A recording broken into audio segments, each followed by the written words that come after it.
আমাদের পূর্ববঙ্গীয় পাতুরি প্রচণ্ড নাম করা। তো আমরা তো সাধারণত জলে ভাপ দিয়ে যে করি পাতুরি, সেটা সে স্বাদ আসে না।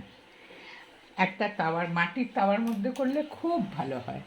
মাটির তাওয়ার মধ্যে যদি নাও করা যায়, লোহার তাওয়াতে বেশ কিছু কলা পাতা বেছালাম, একটা ওপরের অংশে তেল মাখিয়ে দিলাম, দিয়ে মাছের ডিমে সর্ষে, পোস্ত, নারকোল, সামান্য হিং, না দেওয়ার মতো, যারা রসুন খান তারা রসুন, তারপর লঙ্কা গুঁড়ো, কাঁচা লঙ্কা বাটা, কাঁচা লঙ্কা কুচি, আদা বাটা বা শুটের গুঁড়ো, এইসব দিয়ে তার ওপরে দিলাম আমরা লাউ পাতা দিয়ে তার ওপরে আস্তে আস্তে এক একটা বড় বড় টুকরো করে মাছের ডিমের অংশটাকে রেখে দিলাম, দিয়ে একটা ওপর থেকে সর্ষের তেল ছড়িয়ে ঢাকা দিয়ে দিলাম।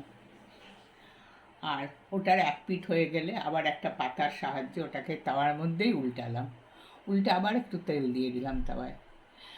তেলটা খুব কম লাগে, এতে জলটাও খুব কম লাগে। আর নুন, হলুদ, লঙ্কা গুঁড়ো তো যেমন স্বাভাবিক দেন তেমনিই দেবেন আপনার নিজের স্বাদ অনুযায়ী।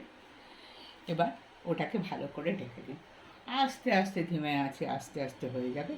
তারপরে আবার তাওয়াতেই লঙ্কা চিড়ে ওর মধ্যে দিয়ে রেখে দিন। ইচ্ছা হলে লেবুর রস দিতে পারেন, ইচ্ছা হলে আমচুর পাউডার দিতে পারেন, টমেটোকে তো টুকটুক লাল করতে পারেন, বেশ ভালো দাঁড়াবে।